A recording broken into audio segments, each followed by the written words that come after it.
I'm IBU ROBIN LIM. I'm a grandmother midwife in Bali, Indonesia, and I'm going to share a little bit of my story with you.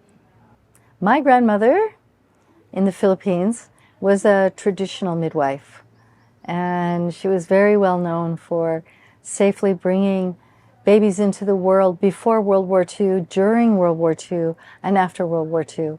I'm very proud of my heritage. My grandmother, they call her hilot, which means a baby catcher, but it also means a healer. And she taught me about the herbs that can make us well, that can heal us. She taught me about lifestyle and about blessing our food as we're eating so that our family will be healthy. And when we're cooking it, she took me to births where I was able to understand that women have the power, especially when they're cared for and loved. No matter how much poverty they are experiencing, no matter how hungry they are, no matter how hard their life is, women have the power to birth babies into the world and to breastfeed them.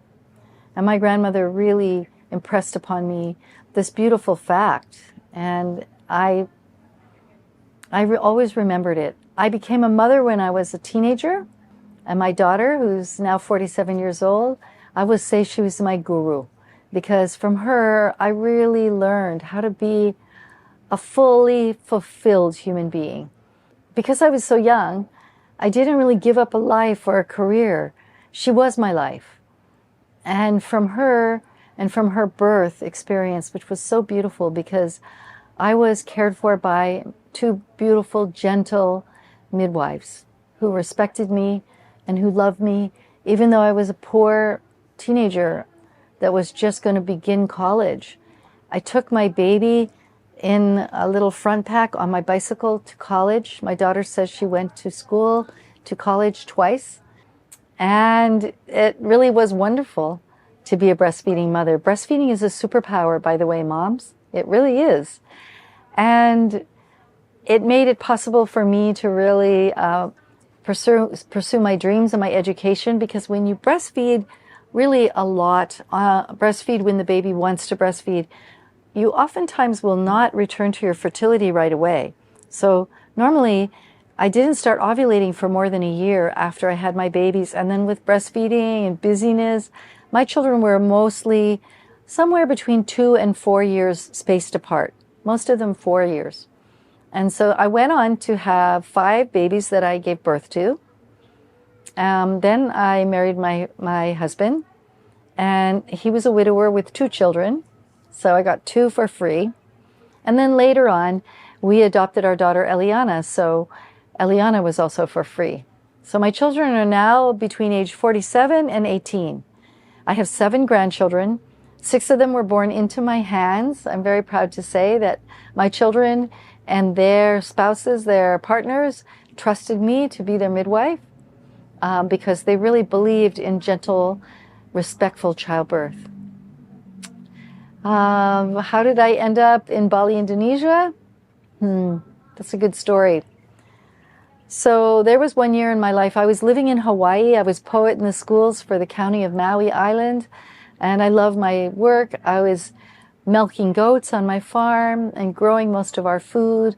My children were learning how to grow food and how to take care of the geese and the ducks and the chickens and the goats, and how to milk them and make cheese. And it was almost an ideal life.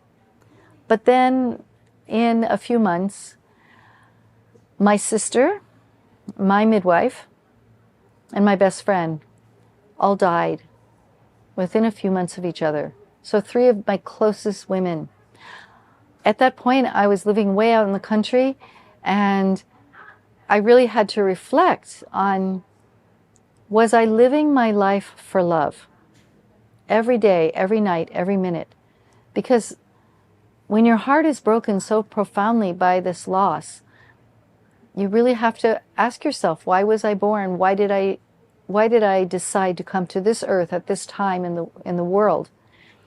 And I did come to the conclusion that I was born to love, but when I was honest with myself, I was not living my life every day for love. Of course, I love my children, I love the farm animals, I love the earth, but I wasn't living for love every single day. There was something missing, some compromise. And I was already an author of childbirth books, and I was already really loving teaching as the poet in the schools, and I was already loving teaching childbirth education to pregnant mothers. But then an opportunity came for me to come with my children and my husband to Bali, Indonesia, where I was given a job as a teacher for 1 year in a very small country schoolhouse by a river. And during that year, I was suddenly pregnant with my son Hanuman. And he was born here in this village. And the way that the people cared for me postpartum, and during the pregnancy, they were so loving and kind. But postpartum, my goodness, they took such good care of me. The traditions, the love, the cooking for me, the serving me, the caring for myself and my baby and my family during that whole experience in a very traditional Balinese way. And I was really not expected to do anything but be a mother, especially the first 42 days of my child's life.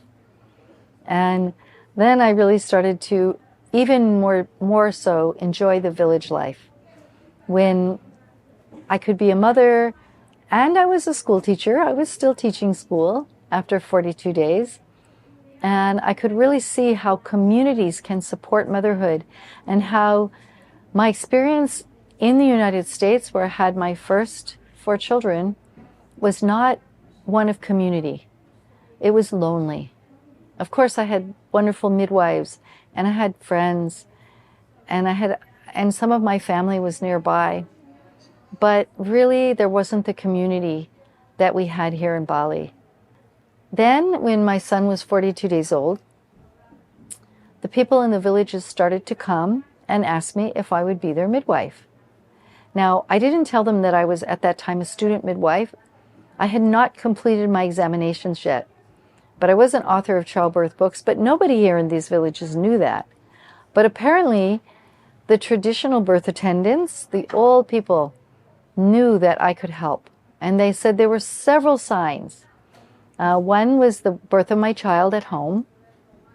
And another one was that an owl had been blown by the wind so far away from her nest, and 2 baby owls fell from the nest. And the people picked them up and put them in a little bucket and brought them to my house. This is during my pregnancy. Now, when you're pregnant, if you hear the song of an owl at night, it's a good omen in Bali. But if the owls come and live with you, and we raise those baby owls so they could fly free, if the owl comes to live with you, then you're now the village midwife. Now, also, when we moved to this little village of New Kuni means golden coconut. When we moved to our village and we were offered a home here, and I was offered the work teaching for the first year so we would have security with all of our children, there was a traditional birth attendant, and he was very old. And on his deathbed, the day he died, he said to the people, "Please don't worry, because I'm sending a replacement for me. And she will come 10 days after I die and come to our village." I had no idea. We arrived 10 days after he died to this village. And so the people were watching us, and they decided, once I had my baby, that they would hijack my life and turn me into their midwife, their village midwife, and all the villages surrounding here. So there were even nights where on the full moon, a father would come and get me, and I put together a little birth kit, and I would be sent by the traditional birth attendant in the next village. They would call me, and I would have to cross the river. There was no bridge then. I'd cross the river, and I would go, and I would be in these beautiful, beautiful births in a very traditional Balinese home, a home that only had a dirt floor. They didn't have a wooden door. They just had a sarong hanging there. But they had love. They had so much love. And the traditional birth attendants here in Bali really helped me.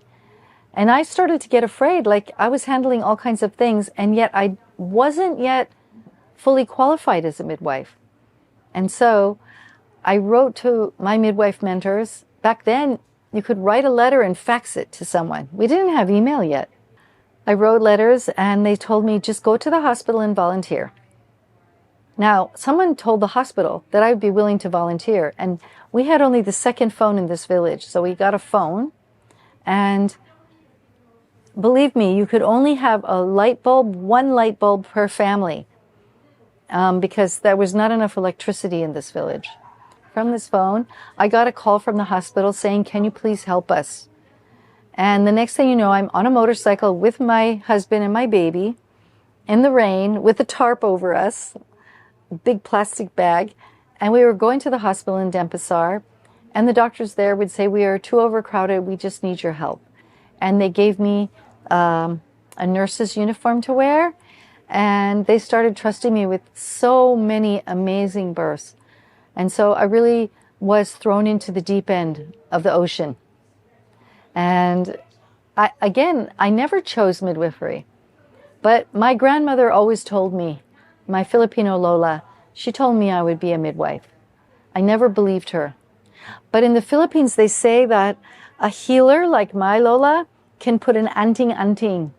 It's like a little amulet. It could be a small seashell. It could be a shiny stone. It could be a piece of sand. But they say she put it under my heart. She used to massage me when I was a kid. She would tell me stories about our ancestors and how they took care of childbirth and how she was born a breech baby to a very poor family. And so with the anting-anting, the little amulet under your heart, what that does is it causes you to be always irritated so that you will never rest until the human rights of every single human being on this planet and every single sentient being, including animals, if those human rights could be defended, and that I would work for that. And my mother used to say to me, don't let your grandmother, don't let your Lola put an anting-anting in you, an amulet, because you will not have an easy life. But you know what? Yeah, life isn't easy, and I've had my heart broken, and I have seen the saddest and the most joyful things. But I'm still grateful to my Lola, my Filipino grandmother, who put the anting-anting under my heart. So she made me so I would never rest until all the human rights, especially of mothers, babies, and families, are defended. And now I would say that I live my life for love. I live my life every day, every night, purely for love. And if anything I'm doing is not purely for love and I realize it, I stop and I walk away. And I really believe that I have the most gifted, most amazing life. So I would advise to you, if there's anything I could say to you, just live your life for love. Just try it.